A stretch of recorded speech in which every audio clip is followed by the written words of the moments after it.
friends. Thank you for joining us on Let's Chat. Enjoy the little things in life because someday you'll look back and realize they were the big things. You only live once, make it count. I have a wonderful lady, a lovely lady. She's very interesting. You're going to enjoy what she has to talk about. So I want to introduce to you Marilyn Patterson. Welcome, Marilyn. Thank you, Judy. And we're anxious to hear some interesting things. I learned a lot just chatting earlier with her. And I hope they're interesting. So tell us just a little bit about yourself, how long you lived here and whatever. Okay. I came to Otterbein in 2019, right before COVID. And then they shut the place down 6 months later, and I wasn't even allowed to go up to Campus Center. But I was glad I was out in the courts because I could walk the trail, which you can't do anymore, over to Armco Park and walk around Armco Park. I did that every morning and every evening. You know, fed the koi and did all that. And I could go out to lunch with my son and everything, so it was really great. I was glad that I was out there and not in congregate living at the time. So I've been here 7 years. Good. It'll be 7 years this August. Before that, I was in South Carolina with my youngest son and his family. I babysat my granddaughter for 5 years down there who has a heart defect. Before that, I was in above Marietta, Ohio, and with my second husband, and we had a 40-acre farm, hay farm on the river. And so I was there until he passed and his mother passed and went into a nursing home, and so then I came down to South Carolina. I have another son who's in California, and he was in West Hollywood, right off of Santa Monica Boulevard. You can see the Hollywood sign on the hill up above. He has two boys, and then we were living in Chardon when my three boys were born. That was right after I got out of college. And I was raised in Akron, so I moved around quite a bit. And in between there, I went to Ashland and was a public librarian. I graduated as a teacher. When I went to college, it was either be a teacher or a nurse. So that's all. That was the only choice that women had. Be a teacher or a nurse or get married. And at the time when I signed up for college, I wasn't ready to get married yet. So I picked a teacher, and. So that's about it. I lived my whole life in Akron, Ohio. My father was a Firestone rubber tire worker, and his brothers, my uncles all were, and that was pretty much our life, was the whole rubber factory thing in Akron, Ohio. And that's about it. You came to Otterbein. Yeah. About, what'd you say, 7 years ago? Yeah, 2019. Well, I actually knew about Otterbein. See, I was a EUB. Oh, uh-huh. So we knew about Otterbein, and I went down to Redbird. Oh, yes. As a teenager for a weekend down there. So I always knew about Otterbein, and I'd always thought, well, I would probably want to come over here, and especially since my older son who graduated from Oxford ended up living in Cincinnati, I thought, well, that would be great. So I had been here a couple times, visiting, looking around. I think the last time I was here, they were going to build the gallery or something like that they were talking about. And but I kept telling them, well, I was going to come, but I wasn't ready yet. So what activity did you decide to work with here at Otterbein? Well, it started out, I don't know. I did a lot of things when I first got here. I was more active in the church, and I was in the library as a volunteer. And then right after the pandemic, Jenny Fraser asked me to be a sorter for the thrift shop. And that is so what? And so that took up my whole life practically. We all know her from the thrift shop. Yes, I think that kind of took up my life. So well, tell us about the thrift shop. Okay. What is this beautiful trophy? Okay, the trophy was given to us in 2022 by the Benevolent Fund, Jeff Hills, as Philanthropist of the Year. And I think Shaker Cellar got one in 2021. We both have these trophies up in our place of business. And their place of business. Yeah, right. And we got a letter from the corporate Go people. ahead and read it. And it says, thank you for choosing to generously support Otterbein Senior Life last year. Your donation enabled Otterbein to serve more than 7,500 people. Sincerely, the Otterbein Senior Life Volunteer Board of Directors. And I didn't even know we had a volunteer board of directors, but they do. So all this time I've been working at the thrift shop, and I've been telling everybody, all the funds go to the benevolent fund, go to the benevolent fund. So I was interested in what the benevolent fund was, and I've done some research, and I found out that when the United Methodists bought the place, the 4,500 acres of land from the Shakers, they supported it with the church, and they were very dedicated to having people come in, like ministers who didn't have, at the time, they didn't pay into Social Security, and they weren't even allowed to buy a house because they had to go from parsonage to parsonage. So they wanted to provide a place for the ministers and their families, and they also wanted to help other people that needed a place. And so the United Brethren did fine for a long time, but then they became the EUB, Evangelical United Brethren, and then they became the United Methodist Church, and all these switches, people weren't supporting Otterbein like they should, and so they had some really lean years in the early 60s, in the late 60s and early 70s. They were having a hard time financing and getting enough money to run the place. And then Dr. Charles Gilgard, if any of you know Chuck Dilgard, he still lives here on campus. He became superintendent in 1966.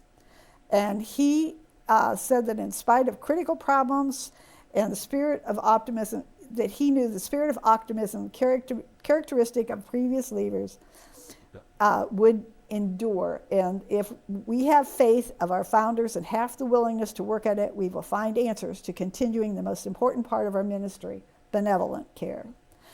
So that was his. I noticed you're reading from a book. Is that in a that's book? From the Is that Faces available? Spirits. Oh, I think we've had that Faces on of the the last. Spirits. Yes. Yeah, Okay. Faces So of that's Spirits. in there, huh? Yeah.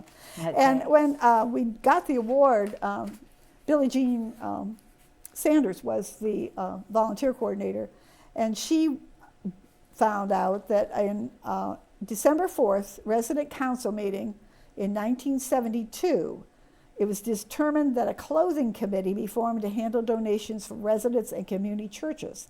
It was at this point that the thrift shop was born. Now, I was told that the thrift shop and Shaker Cellar were together in the basement of Philippi at first, but then that was difficult to get to, and with all the, so they gave the Shaker Cellar the house over on King Street. And I think they moved a couple times, but the thrift shop ended up down in the campus center basement. So we were separated. But it says initially the donations were available at no charge to all residents because they had a lot of people living here who didn't have any money. They were living here because they were accepted. And so they decided that they would have a store where they could get, for a minimal amount, they could get some nice clothing if they wanted to buy clothing. And then they opened it up to partners also, so that partners could come in and buy clothing, which has been good for a lot of them too. So that's what we do. We accept donations, but it got overwhelming because we don't have any storage space. So we had to say we couldn't take health care, and we couldn't take anybody outside of residence because we just get too many clothes. And how do you like people to turn things in?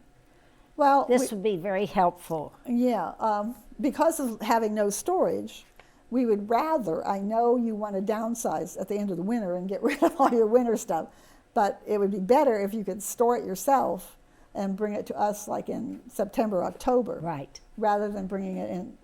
Well, we've got a lot, it's coming in right now already in March and April, because we have all the spring stuff that we have been collecting all winter that we need to put out. So yeah, it would be better if it was in-season clothing that you brought. The other thing is, it would be very helpful if you would all volunteer and go through the stuff you're going to donate, and if it's dirty or scuffed or torn or has food spots on it or broken zipper, don't donate it to the thrift shop, because people aren't going to buy that, and we just have to take it away someplace, to Goodwill or whatever. Goodwill's really the only place I know I can take it away. I was sending it to the Volunteers of America, but Google Maps messed up the private streets and everything, and they can't find me anymore on Redbud. So anyway, that's it. But And what is the price for some of the clothes? most Do of you it's have any price? $3 to $5. About $5. Yeah, $3 to $5.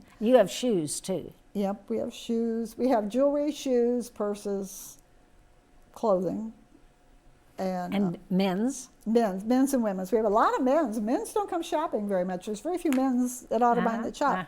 Sometimes they're wives shop, but not so much the women. The women, a lot of the women, some of the women are regular. They're there every time we're open and buy clothing. But now Shaker Cellar has discovered us, and I mean they have a sign up at Shaker Cellar, and so people are coming over from Shaker Cellar out in the community, and some of these people come and they buy clothing to take to other places like St. Vincent de Paul or Matthew 25 or some other organization that they know about. I give some clothing to the gathering, to the church, usually 2 or 3 bags a month, that are things that they can use and we don't necessarily sell. So we do that with the church. I've actually bought a few things there. Yeah. A robe and a pair of pajamas, and I bought some really neat things there, and they were in good condition. They were really nice. That's the jobs we have. We need a cashier who collects the payment. We need a desk assistant who removes sales tags and help the cashier total up bags and bag it in so that they can take it. We need sorters to go through the donations, separate by season, remove unsuitable items, and also we get household items, sheets, towels, that stuff we don't take. We have to send to Shaker Cellar. And then we give things to other things. We also need people to come in and just help buyers. We have people that come in that are in scooters and they can't reach the racks, Yes. especially the women, to look through the clothes and the sizing. And sometimes they have aides coming from healthcare or whatever, but not always. We also need pricers. They have to examine the items and look for stains or damage, missing parts, and sometimes used clothing is really hard to size, because a lot of times people cut out the size labels or they get damaged and there's no size on them, and so we have to do some measuring. I never thought of that. Yes, it's hard to that's measure. right. Yes. And most of the stuff we have is name brand clothing. Yes. But people today don't just buy one item. They go on Home Shopping Network or Amazon. They find something they like and they order in every color. And so we get people who bring us a pair of slacks and they have one in every color, and half of them still have the tags on even. Oh, wow. I mean, we get a lot of clothing that women especially have bought, and they don't wear it. They don't wear it. They just put it in their closet. They wanted it, They bought it online. It was delivered to the house, and then they couldn't return it, or whatever. I don't know. But today people have a lot of clothing, and actually in the whole world it's a problem. Used clothing is just people used to keep their clothes forever. They had one outfit for work or two for work, housework or field work or whatever they were doing, and then they had 1 or 2 outfits to wear if they got dressed up and went to a wedding or church. Now people have, I know I have lots of clothes, and I've downsized twice, and now I have more. I have too many clothes too. My daughter-in-law was here, and I sent a bunch home with her. Yeah, and the other thing is that some people still, they have a thing about buying used clothing or buying dead people's clothes, as some people have told me, or whatever, So it's a little iffy sometimes. But it's such a service, because most people who shop there can't get out to a store. Quite a few of them don't know how to use Amazon. Yeah. So this is a service. Yeah, it is for a lot of people. Absolutely. But other people take advantage of it. Yes. And we have people to come from that buy for all their family members, and some people give it to the homeless. Some people just want a good bargain. We have several they come and buy $40 or $50 worth of clothing. That's a lot of clothing for $3 That's or right. $5 a Yes. piece. So, yeah. So then we need stockers to put out priced items in correct spaces, and also to go through at least once a month and make sure that everything is in the right place, has a tick on it, and hasn't been there too long. We try to switch it off every 3 months or so because we have so much clothing coming in. So we try to take out things that have been there 3 or 4 months and haven't sold. But we still end up at the end of the season with a lot of extra clothing. So if they want to volunteer for any of those jobs, Yeah. they can go to Jordan or to you and say, right. you know, Or I'd Jenny like to do Fraser. such and such. Right. And then, of course, at the end of season, we have to take all the previous clothing out and put the new season out. Yes. And that was we were closed for 2 weeks this spring to do that this spring, to get that done.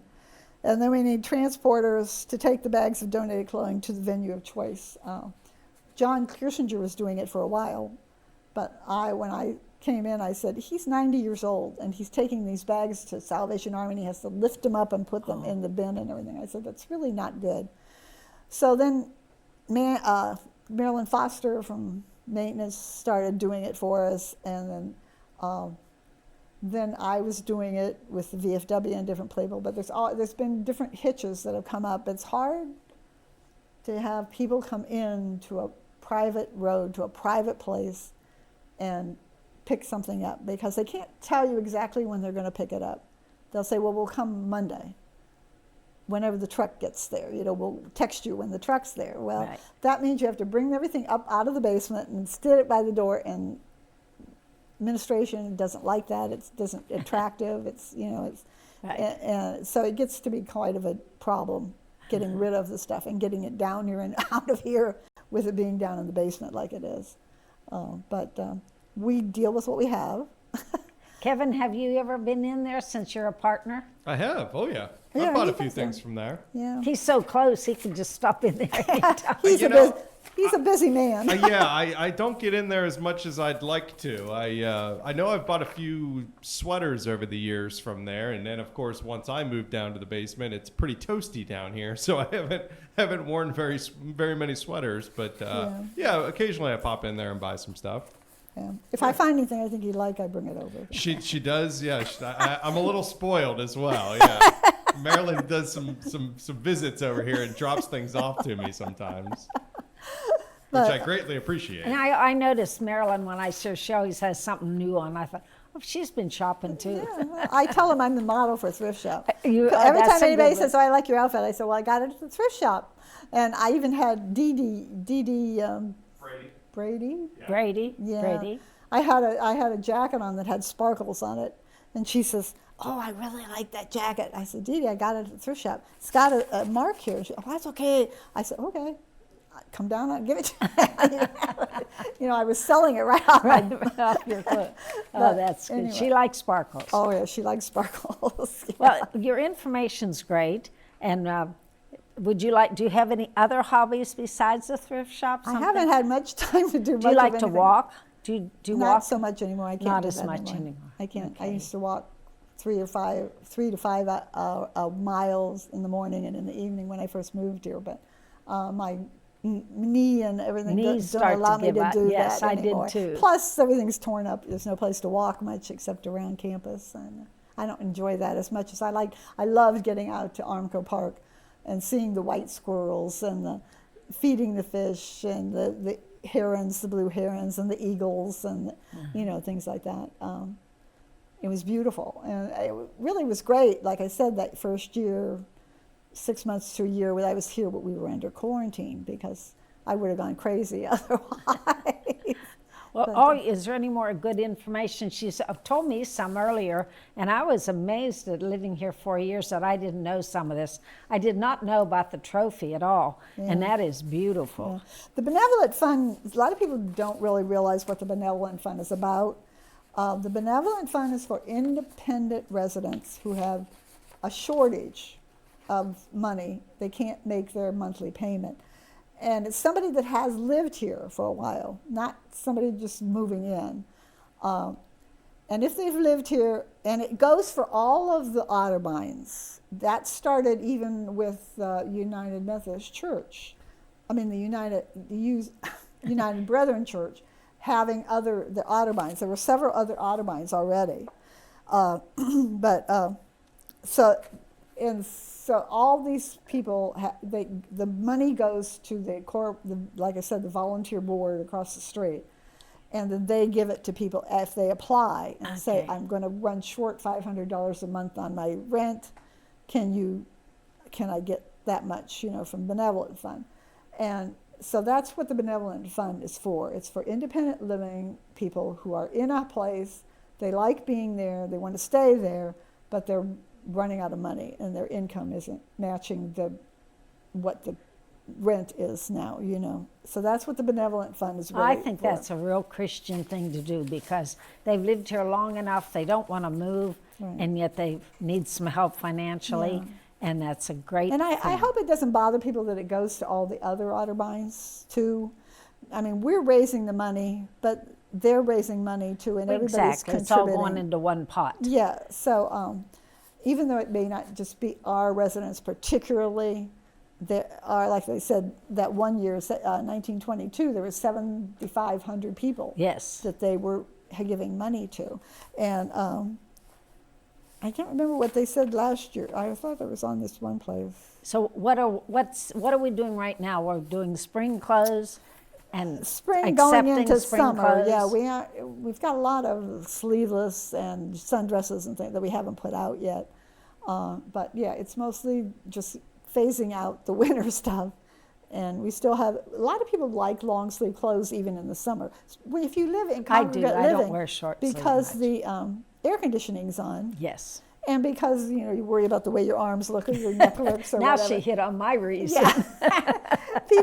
A lot of people just don't wear a short sleeve or wide necks or Unless you wear it under a jacket or something. or sure. short skirts or shorts, around campus. How many volunteers do you have now? Would you like to say their names and thank them? Oh yeah, well we only have about 12 or 13 Oh, now. really? That many? And a lot of them are in their 80s and 90s. Oh, boy. So that is a problem. We're really having some issues, and that's why we need everybody to help us sorting things before they bring them in. And if anybody wants to come and do any of these jobs for us, you can talk to Jenny Frazier or myself, or come in on Monday or Thursday from 10 to 2 and talk to some of the gals that are there. Barb Riffle she was there before I was. She's still doing customer service and helping bag and everything. She's a very faithful volunteer. She's there all the time. B.J. Moore, Jean Pierce Jones, and Mary Pernhagen are all cashiers. They kind of trade off. They have other obligations at different times and everything. Jane Stuckman is excellent pricer and sorting things out. She's obvious. She says we want to have the best clothes out there. We're going to have the best clothes we can get. And she's very particular, very, very good about. She works with me on Thursday. She's excellent. Let's see who else is there. There's Joyce Lycap. She and Kent do our jewelry. Oh. And he goes through our jewelry, and if he thinks it's something that he can sell at auction, he takes it and sells it, and then he'll give us a check for $1,000. Oh, that's wonderful. If he finds Because something. people don't always know, or the children don't know if No. it's worth anything. Right, yeah. That's great So that he does that's that. a great combination. With Yes, it Joyce is. and Kent go through everything and sort it out. So she's kind of in charge of the jewelry. Mary Lois Hilton has been there for a long time and worked. Pam McBride used to work full-time. Now she comes in occasionally and helps us out. Of course, Marty Seals and Dottie Pfeiffer used to work there, but they can't anymore, so they don't either one come anymore. Who else is there? There's some more people on Monday that I don't know. Now, do the ones you're mentioning work here or at Shaker, or both? Here. They work here. Here, Because yeah. Shaker has volunteers too. Yeah, well, Mary Pernhanger works at Shaker. That's why she's not available as cashier every time we're open, because Shaker's open on Thursday too. So, Thursday's a busy day. But One thing I thought of, when I bought something each time, they put it in a nice sack. Do you have trouble getting bags if people want No. to donate bags? No. Okay, you got plenty of bags. No, especially the small bags. Clothing, you need a bigger bag. If you have a coat or a Yes. suit or something, you need a bigger bag. And people bring these little Walmart, little gray ones, those really don't work.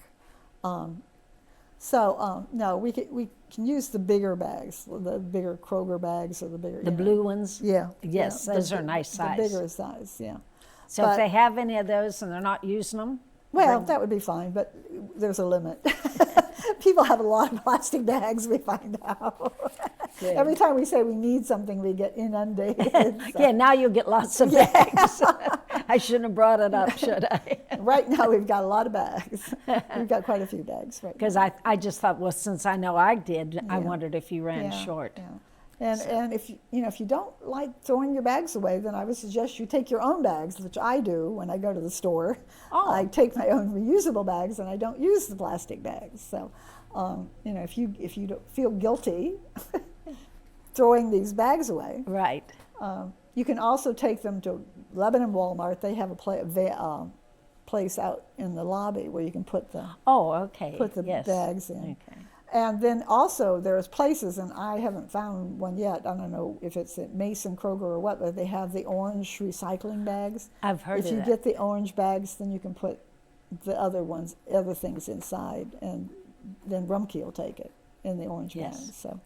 So yeah, there's other ways to get rid of things. But and right now we've got tons of hangers. And we don't need hangers. We don't need No hangers, please. no hangers, please. And we only use certain ones, and we want things that, not the cheap dollar store hangers, because anything like that, if you hang it and take it down and put it up and take it down, it's going to break. Right. Yes. So we need the sturdier. We have certain hangers that we use, and so right now we're well equipped with hangers.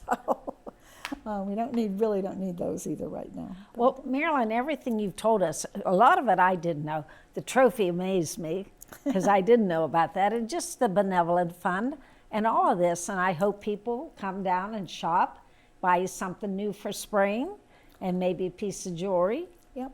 And we started this at the volunteer fair, but we only gave one out. But if anybody comes down for the very first time, if they let us know, we have a $10 voucher that we can give them. Oh, now there's nice. Yeah, the But first. we know the regulars, so don't try to Don't try to. don't try But to. there's a lot of new people here now. Yeah.